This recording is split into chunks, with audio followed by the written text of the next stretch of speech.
I'm sure you know this feeling when you are constantly going in circles with the same old issue. When you've done everything in your power to transform a certain situation and still nothing seems to change. They say change is the most natural thing in the world. So why is this one thing over here not moving away, not going anywhere, repeating itself forever and ever?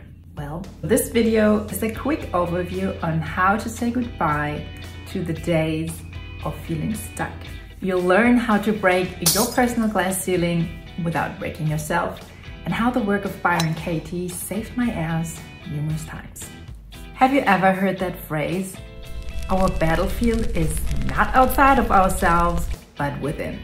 Somehow we always make sure that our nervous system can stay the way it is used to feeling. In other words, that's one of the reasons why we self-sabotage. Because we have a tendency, or at least I do, to stay in a familiar hell rather than opening up to an unknown heaven. Now, if you'd like to learn how to embrace a life of continual growth without compromising your well-being, then keep watching. Because today I'm sharing several effective methods on breaking undesirable patterns and growing into a new identity. So let's start with this. You can't solve a problem with the same mindset that created it. I mean, I could share about love, I could share about my business ventures, I could share about a lot of things, but I'd like to address a money pattern I had. And then I'd like to share some effective solutions so that you can transform your own limiting patterns if you notice you have some of these. Money was a struggle for me for a while. I was starting my business and income was very unpredictable for a very long time. And then I started earning more. The funny thing though was that no matter how much I earned, I manifested debt in exactly the same amount. So if I earned 3K, I had 3K of debt. If I earned 7K, I had 7K debt. So clearly there was a pattern and not a good one. At some point, I was in a situation where I actually had to ask a friend of mine if she could borrow me some money because I couldn't afford the train to go to my family for Christmas Eve. And it wasn't even a big amount. Here I was, a grown woman, feeling like a broke teenager for years. And it was frustrating, but somehow I accepted it because I thought it's part of the entrepreneurial journey. And it might be for a phase, but this phase was clearly too long for my liking. I couldn't provide for myself. I was gambling with my family visit, at least with this particular example, and I was dependent on a regular basis on other people's grace. I mean, they love me, they had the money, and they provided the money, but it didn't feel good. I wasn't clear on how to get out of this pattern because, as I said, I sometimes earned very good money. It's just that I couldn't hold it. I was stuck in the same old story for a long time. I mean, have you ever wanted to grow but felt that something was pulling you back? Any kind of detrimental influences like intrusive thoughts or well-meaning people or unhealthy habits, or feeling like there was an invisible energy block, karma, whatever, just not allowing you to get out of this. It's puzzling, right? Why do we keep doing the same thing even though it causes pain and stress? Why do we keep engaging in the same behaviors over and over again? Why do we meet the same story, the same world, the same glass ceiling over and over again? Well, because we are operating still in the same level of consciousness, the same level of awareness. So just to remember the quote, you can't solve a problem with the same mindset that created it? Well, I had to admit to myself that staying in that chaos felt familiar. It gave me a sense of security, of control, because I knew what to do. I had my solutions whenever the house was burning, even though I didn't like those solutions. I still engaged in these behaviors and these habits, and I still fell back on them. To a certain degree, I knew how to manage my chaos. If you can identify a cycle in your life, a pattern that you just can't seem to shake, then it is because we have some limiting beliefs on some level that keep us small yet comfortable. And these unconscious beliefs are like underwater stones that we trip off, that we fall off over and over again. Drop me a water emoji, like a little wave or you know, a little teardrop or something that symbolizes water, because that shows me that you know exactly what I'm talking about. So I received some money and immediately parted with it. It was as if I couldn't receive this positive energy. I couldn't accept it. I couldn't hold it. It was as if I wasn't feeling deserving of it unconsciously. On a deeper level, it was like, oh, I receive it like a hot potato. Ugh, I don't want it. This is too much to hold, to handle. Here you go. And then you just throw it back, throw it away. And don't actually enjoy it. So that's a struggle, right? If you can't accept to hold that goodness. I'm telling you all of this just to illustrate how crucial it is to actually identify your patterns in your life, but also what you actually gain from them. Now, if we are dissecting this from a yogic perspective, then everything is life force energy. And once we can accept this, we start to ask different questions like, why wouldn't I want to receive a different quality of this life force energy into my life? And why wouldn't we allow this life force energy to flow towards us and through us? Why do we hold on to the familiar energetic patterns instead of opening up towards new ones, to the unknown? It's because on some level we hold a belief that the unknown isn't trustworthy. So then we switch to another conversation, which means, hey, I'm coming from the ego perspective because the ego is trying to protect me, because the ego is offering us a sense of control, an illusion of control, an illusion of security. It's false, but we buy into it. And as I said at the beginning, that's the reason why we have a tendency to hold on to a familiar hell rather than opening up to an unknown heaven. We don't trust it. We come from fear instead from love. We come from fear instead of trust. And we might have our reasons. I mean, it's probably human, prehistorically anyways, like as a species, but also our life story taught us to be cautious of the unknown. But now what do we do when we want to solve undesirable patterns, break a glass ceiling, and grow into a new self-identity? How can we hold more and different, better of this life force energy? Well, the answer is multi-layered, like lasagna. The vegan option.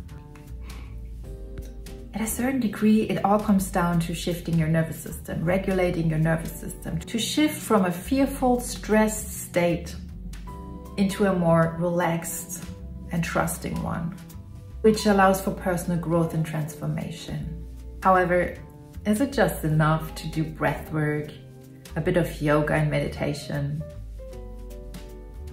Well, from my experience, kinda, yes. Yes, because these are all awareness practices that help you shift into another state of consciousness. And as we just learned at the beginning, you need another state of consciousness to see your own chaos, the whole mess from a new perspective. And once you shift the perspective, you all of a sudden have aha moments. The light bulbs go up and you're like, maybe I should tweak this over here. Maybe I could do this differently. But you need to elevate at some degree. You need to open up. And this is why you practice. These yogic practices actually help you create a new lifestyle. And I'm not saying you need to become a hardcore yogi. I'm just saying allow yourself to dive into these practices that have been around for thousands of years, and they're interwoven in so many things nowadays that you're not even aware of them. But whether these practices are enough depends on your specific situation and the outcome you're trying to create. But I would say they're valuable tools along the journey that can help you find new solutions and maintain them. That's the other thing. Because sometimes we have a little peak, but we cannot maintain the change, and then we fall back into the old patterns. So keep watching if you want a solution for that as well. I hope by now you grabbed a coffee or a tea or something, because I mean, we're diving deep now. Yeah. Lasting change requires a holistic approach. In addition to these yogic practices, of course, you have to work on your self-beliefs, on your thought patterns, on your behaviors. It makes sense to go to therapy, to book a coach, because you have to reshape your inner landscape so that the outer can follow. This is Hermetic law, the principle of mentalism, the principle of correspondence, the principle of vibration, and so on. So these are energetic laws, universal laws. First you observe and change your thoughts. Then you build new core beliefs. Different behaviors will follow, and as a consequence, a shift in your reality must occur. In other words, energetic patterns need to be transcended so that you can create a new life experience for yourself. Let me be a bit more specific here. So the revelation about my money pattern occurred during a deep meditation session, actually, when I recognized that my financial issues were just a symptom. The root cause lay somewhere completely else. The story, the actual story was this. As a child, I loved splashing colors on a canvas, drawing, and all my art teachers encouraged me to pursue this. And we actually had a family friend who was a painter, a very talented man. He had his atelier, and I loved witnessing him. I loved observing him. I loved his lifestyle and what he represented. It was like a cluttered atelier. You had like paintings everywhere, the smell of paint in the air, even his clothes, like showing his craft, because there were color stains everywhere. And I somehow admired this and identified with this type of lifestyle. This is what I wanted to be. This is who I wanted to become. And when the time came of choosing a career path, obviously it was clear. I wanted to become a painter. I wanted to pursue the arts. I wanted to work with color. And well, my father had some apprehensions, and logically I can understand. I mean, it's not the most financially secure path you can wish for your daughter. I mean, he never said anything negative, but I could pick up in his reaction. He wasn't a fan of the idea. We compromised on visual communication and marketing. And so I pursued a career in marketing, and I was very successful. I traveled the world. I worked for big companies, luxury companies.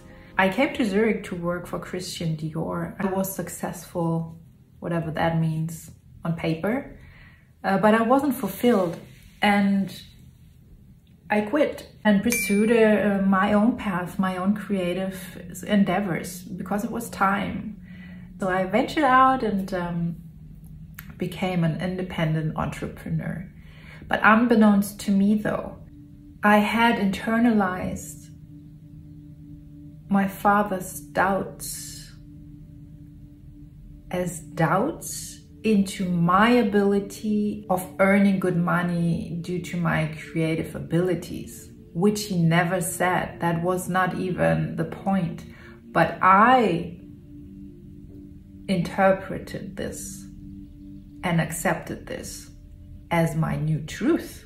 And so over the years, when I was an independent entrepreneur, I had happy clients. They were happy with my spiritual insights and the creative programs and stuff I did. But I never earned enough because I didn't felt enough.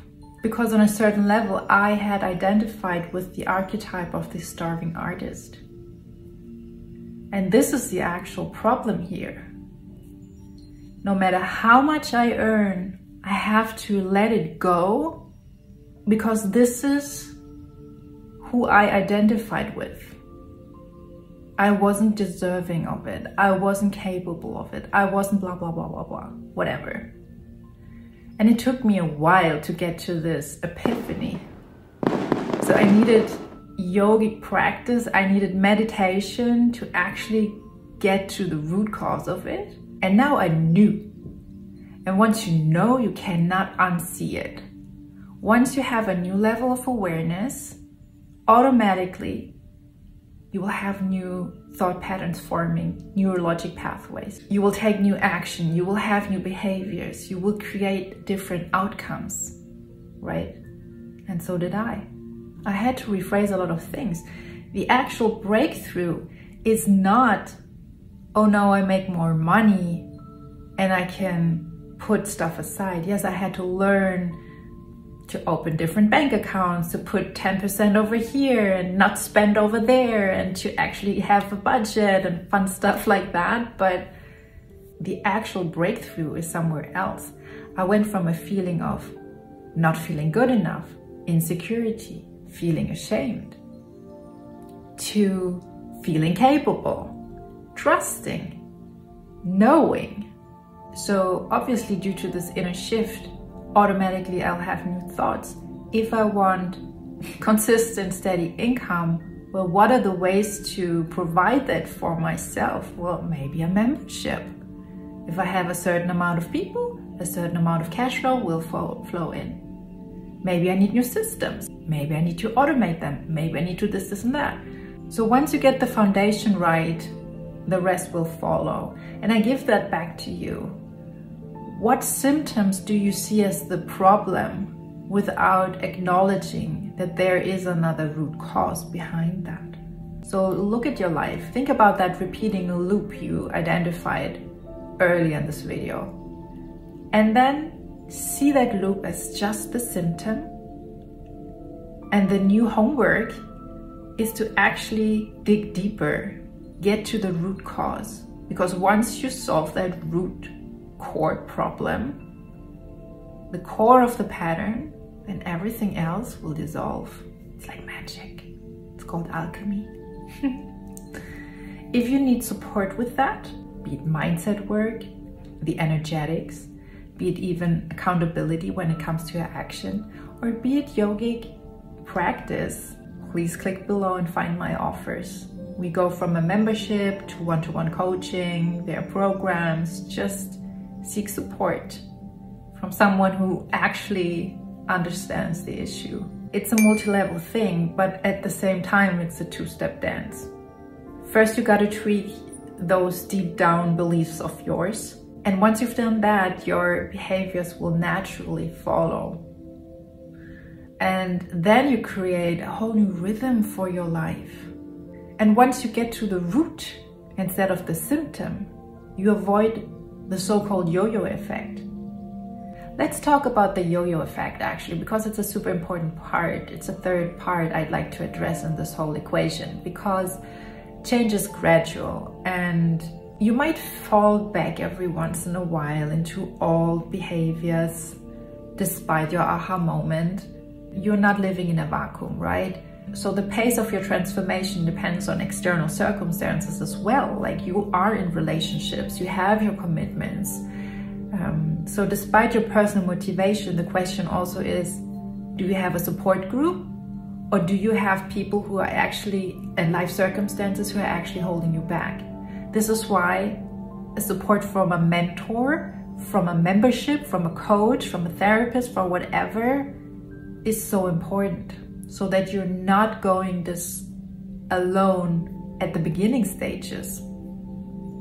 You need to protect this little plant, and then make sure it grows, you know?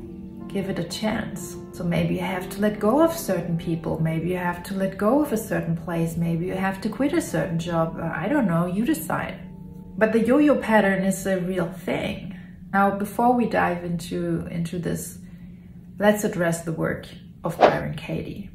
I strongly believe in yogic practices, but then you also have to work on your self-beliefs and on your thought patterns in order to have your breakthroughs. And the work of Byron Katie does wonders with that. Basically, the work helps you to identify and question thoughts that are causing you suffering. And then you learn to reverse them. So she works with 4 questions. If you have identified a thought, a belief, question number 1, is it true? Can you absolutely know that it's true? How do you react? What happens when you believe that thought? And who would you be without that thought? If you want to read these questions again, just click below after this video and then you can journal around them. So as a result of the work, you will shift your reality. You will break energetic patterns. They will help you get into a new state of mind. They have the potential for that. And now let's conclude this long video with the dangers of the yo-yo effect. Basically, you know that terminology from dieting.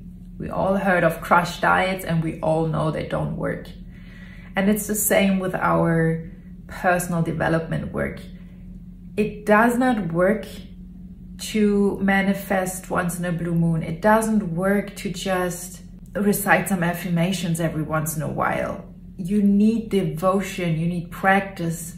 And I'd rather have you approach this slowly but steadily than rushing into a transformational journey and then lacking the integration of what actually happens.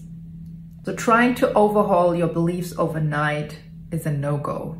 Don't do that. Don't do that to your whole system. Take it slow. Show compassion. There are days where it's easier, there are days where it's harder, and that's part of the journey. So we are aiming for gradual change. And it's the same with your breath work, it's the same with your meditation, it's the same with your yogic practice. I mean, you wouldn't expect from yourself to do a standing split or a handstand just because you signed up for a yoga session, would you? It just takes time, and that's okay, right? It's a journey. If you'd like to get into the habit of a sustainable awareness practice, click below. There you'll find an accountability partner, aka me. And on a legal note, no, I'm not a financial advisor and I'm not a therapist. I provide yoga-inspired coaching for your authentic self-empowerment so that you can become uniquely confident and content in love and life. So in conclusion, these old energetic patterns you've been carrying around for years have to go. And I believe you can actually reinvent yourself within 6 months. Join my membership if you feel like it. And I'd love to leave you with a little prayer. May you learn how to regulate your nervous system to match the life you want, instead of staying dysregulated because of the life you have. If this video was of any help to you, then let me know. Subscribe to my channel, offer me a like, and why not just interact with me by leaving a comment. And if you have a friend who absolutely needs to have a cup of tea and hear this, then share the video. Thank you so much. Namaste, my friend.